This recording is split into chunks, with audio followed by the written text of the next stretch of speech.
All right, what's going on, you guys? Nick here with Nick Strength and Power. So today I wanted to make a video about Bev Francis. Now, you guys really seem to be enjoying the videos about female bodybuilding, so I'm going to get back into that and kind of start to make more videos about female bodybuilders that I think deserve a little bit of recognition, because sadly, the sport of female bodybuilding has pretty much been completely erased off the map in terms of prestige and having decent competitions.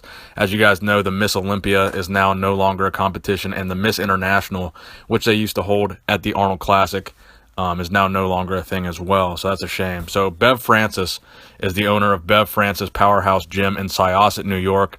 She owns that with her husband, Steve Weinberger, who is a pretty famous IFBB professional bodybuilding judge. So her and Steve are a pretty famous couple in the bodybuilding industry. Many of you guys see the Powerhouse Gym that I'm referring to in a lot of training videos. Kai Green trains there. Juan Morel trains there. I believe Guy Cisternino trained there at one point in time. And a lot of famous bodybuilders that go through New York or live in New York often train at this Bev Francis Powerhouse Gym. It's known as the East Coast Mecca of bodybuilding, so they're pretty famous in that regard. But in addition to owning the Powerhouse Gym, Bev Francis herself was actually a very famous female bodybuilder. So she is actually Australian. So if you guys see the logo for her gym sometimes has a crocodile on it. That's where the crocodile thing comes from, is the fact that she's Australian. So back in the 80s and 90s, Bev Francis was not only a very accomplished female bodybuilder, but also a very accomplished powerlifter. So in the early 80s, she was kind of a pioneer in terms of female athletics and female weightlifting.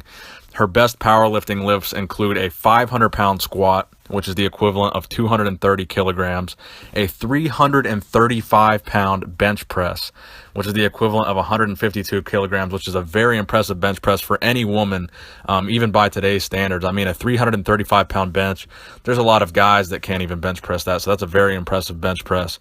And she was actually the first woman to bench press over 300 pounds, so that's pretty impressive. And her best deadlift was 501 pounds, which is the equivalent of 227 kilograms. So very impressive powerlifter. And she competed in the IPF, which is still around today, from 1980 to 1985, were her main powerlifting competitive career. So her contest history in terms of female bodybuilding includes a lot of good placings at the Miss Olympia competition. So she placed third at the 1986 Miss International competition. So again, that is the competition they hold at the Arnold Classic, which is considered the second biggest, or was considered the second biggest show next to the Miss Olympia competition. So she competed in the 1986 Miss Olympia, where she placed 10th. Then she won the 1987 IFBB Pro World Championship, and then the 1987 Miss Olympia, where she placed third, the 1988 Miss Olympia, where she placed third, the 1989 Miss Olympia, where she placed third, and in 1990 and 1991, she placed back-to-back runner-up at the Olympia. So she was a very good female bodybuilder at both the Olympia and the Miss International competition, coming very close to winning in 1990 and 1991. Her height was 5'5", and her stage weight was 160 pounds. So very good female bodybuilder, very good female powerlifter, famous gym owner, and she is still alive today, obviously, at the age of 62, and still married to Steve Weinberger. So I hope you guys enjoyed the video. I'm going to try to do more female bodybuilding videos, like I said in the beginning of this video. As some of you guys may know, a clip from one of my videos was actually featured in a documentary on female bodybuilding called Too Big for the World.